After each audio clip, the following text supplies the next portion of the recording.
So to give you a feel of where we actually are at, okay, so I'll just let you know that we are actually in the particular integral part.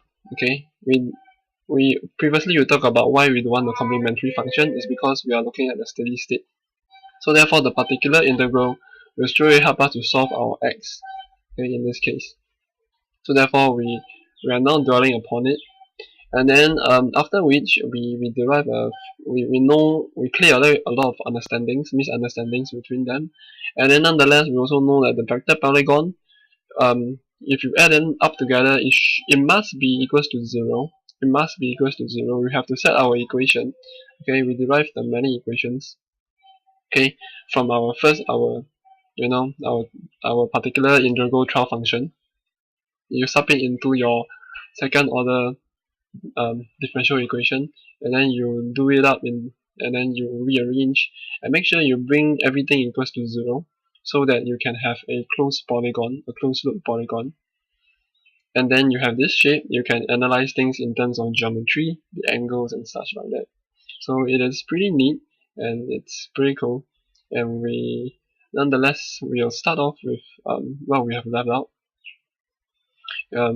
which is setting up an equation, eventually to have a equation that relates to force, relates to the whatever terms that is in the to find our amplitude itself. So last video we stopped here. We state that the difference between this and this thing is equal to the difference between this and this.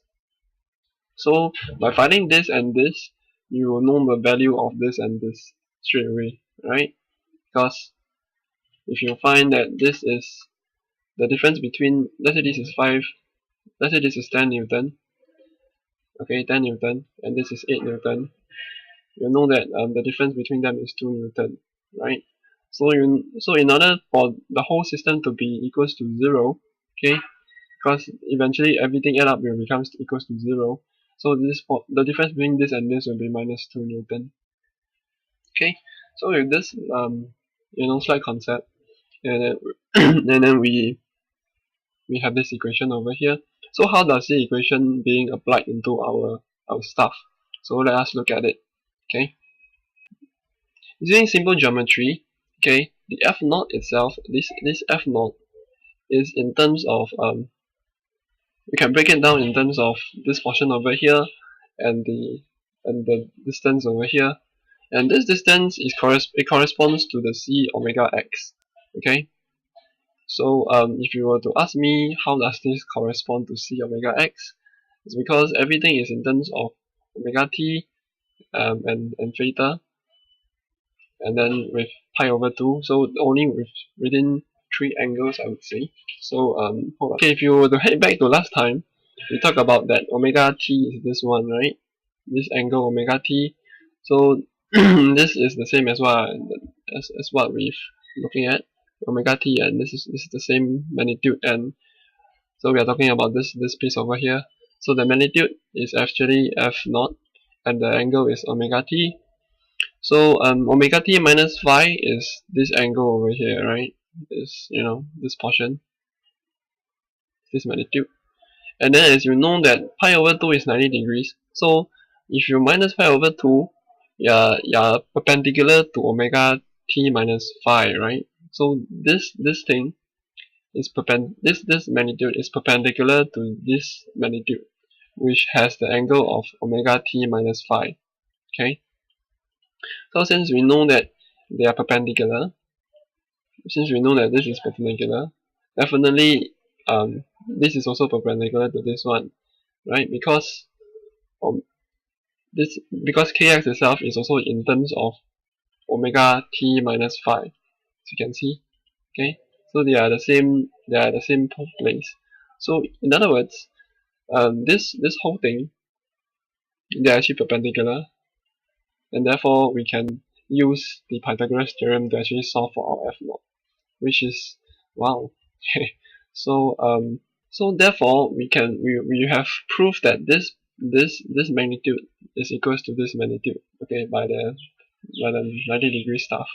Okay, and therefore this square okay, times plus this square, okay, is equals to the f0 square, which is also being written over here with the pattern c square is equals to x square plus y square. So therefore, the f0 square is equals to this one square, because there are 3 terms, so you square everything. So this is this, and then plus this whole thing is actually kx square. I just factorize out the x first. So I would recommend you factorize the x out first. So this is one key issue. So if you square the whole thing, eventually it will become x square, which is what being displayed over here. Okay, and then if you were to do that, you rearrange. So how do we rearrange? We actually factorize out the x square. Okay, there are common term, we factorize it out. You bring the x square down. Okay, you bring the x square down. Then within this, okay, and then now since x naught square over x square, so they are in the same power, you can actually generalize them as f naught over x square, the whole thing square. Okay, this is the algebra technique. And then you bring this square root, this square over here, it becomes square root, right? So therefore you have this, and then what we have. Oh, okay, so you rearrange, you bring this x up, and then you bring this whole thing down. What do you have? You have this relationship. Okay, so again, so I bring this x up over here. Okay, I bring this x to the numerator, and I bring the numerator of this whole piece down over here. What do we have? We have f naught. This portion is equals to this, equals to x. Hope this is clear. And then we have this portion over here. And how do we simplify it again? So we want everything to be in terms of square. So therefore c squared omega square, we just combine them into c omega square.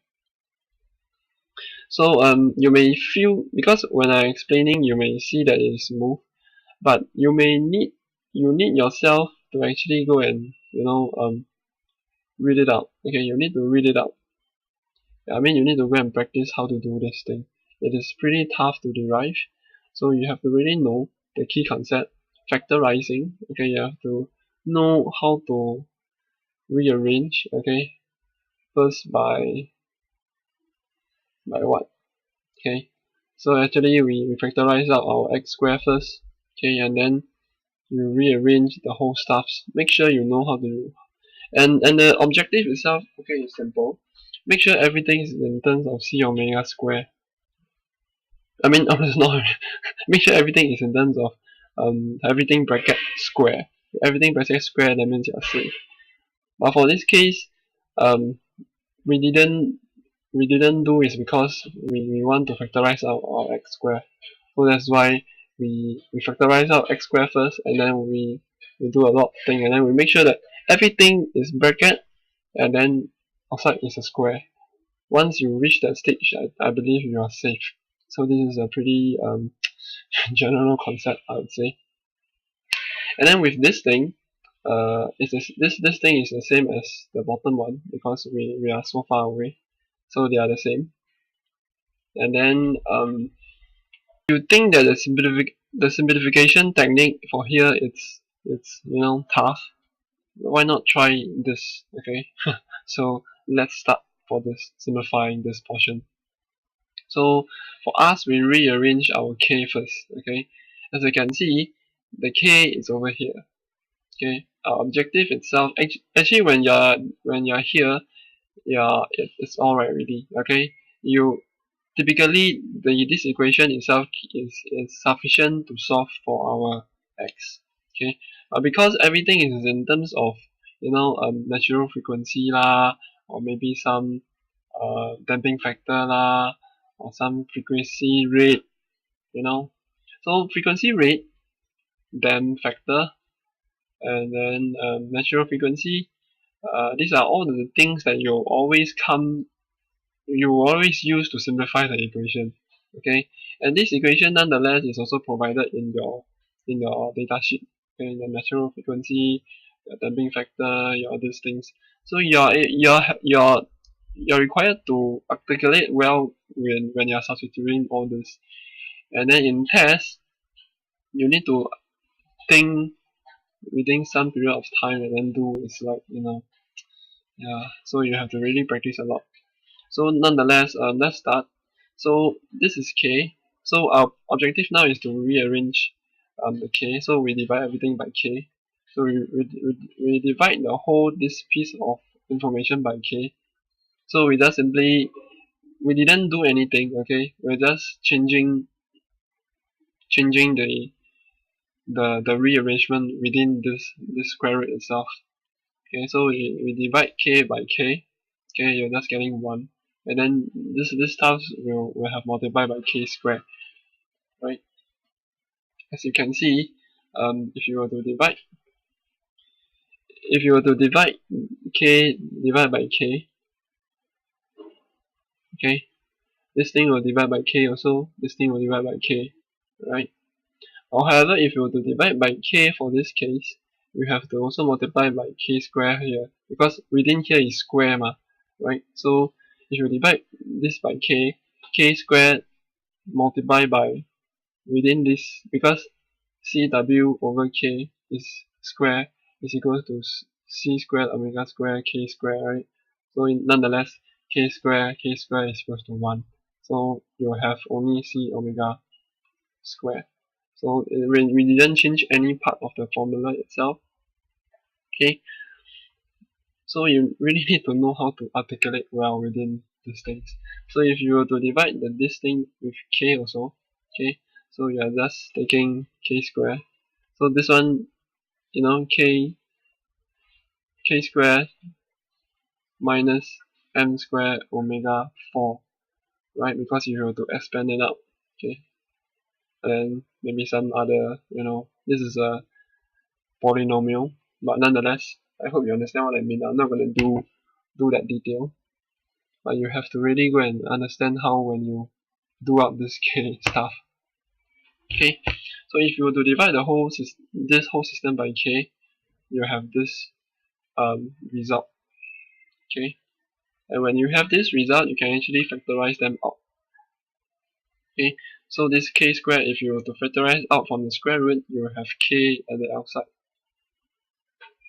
And then let's introduce you to the natural frequency. So how do you simplify this?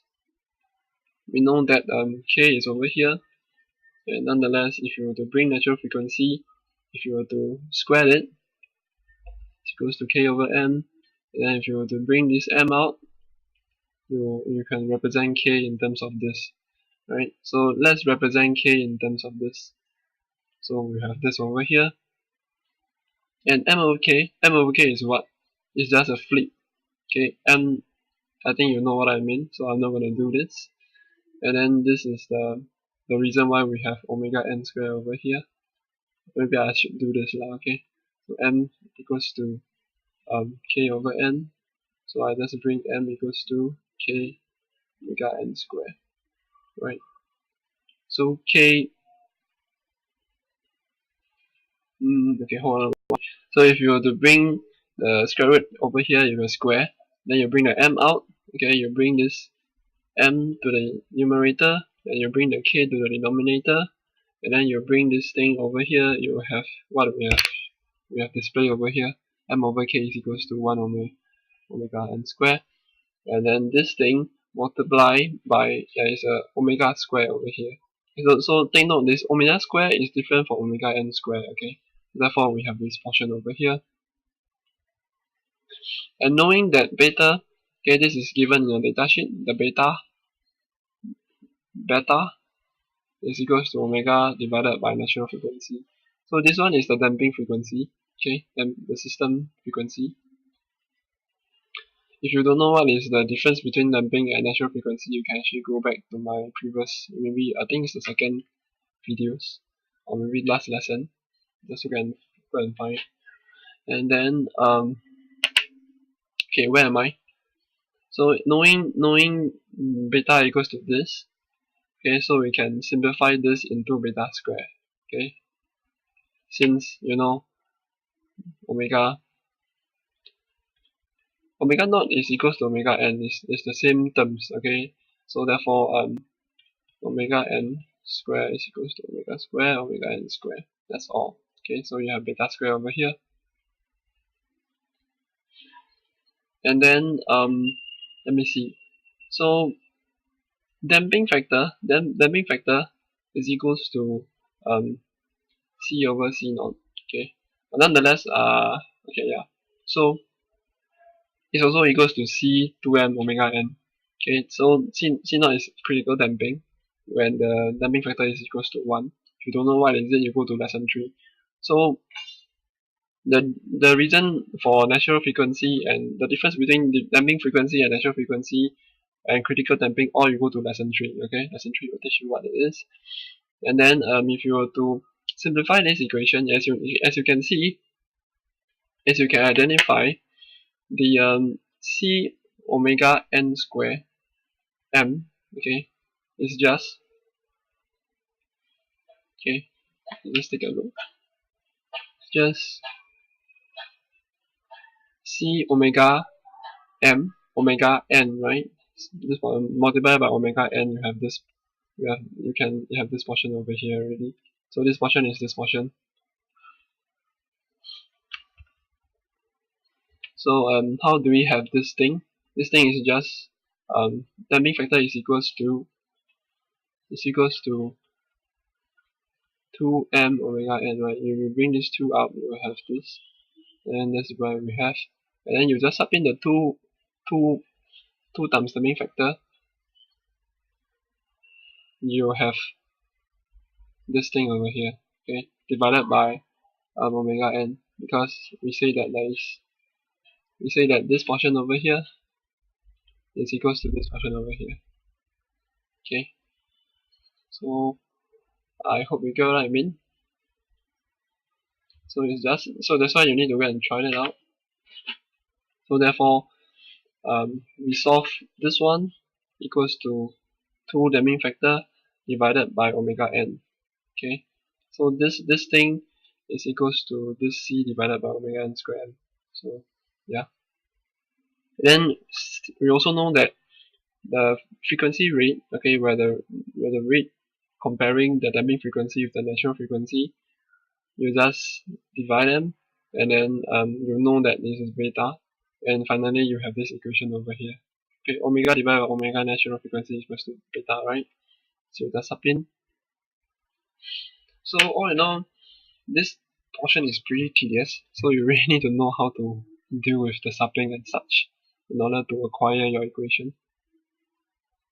So what is the objective over here? Okay, so if you were to simplify a lot of things, you make sure you simplify them in terms of damping factor, beta, or natural frequency. Okay, or maybe some everything bracket square. Okay, so these are the techniques when you simplify. Make sure you simplify them in terms of all these terms. Okay, all these terms, beta square, or damping factor, natural frequency, or such. Okay, if you can simplify, you simplify. Okay, so with this said, this is your equation for finding your natural frequency. I mean your amplitude. Then what am I doing? Why the two?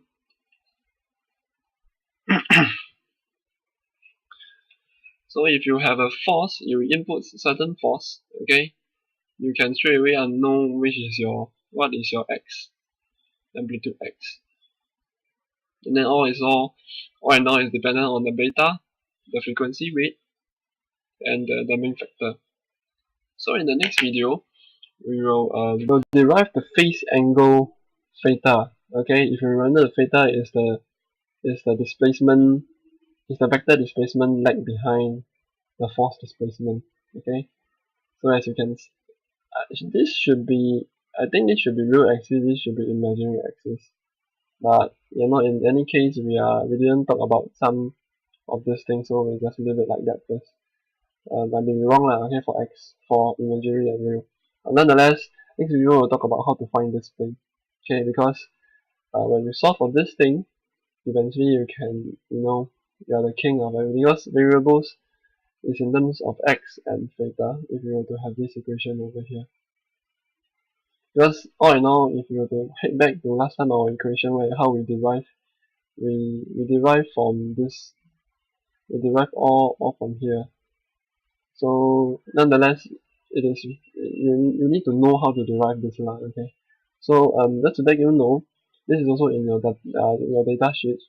Tangent alpha, theta is equals to this thing over here. So in next video we'll explain how to derive this. Okay, so I'll see you in the next video.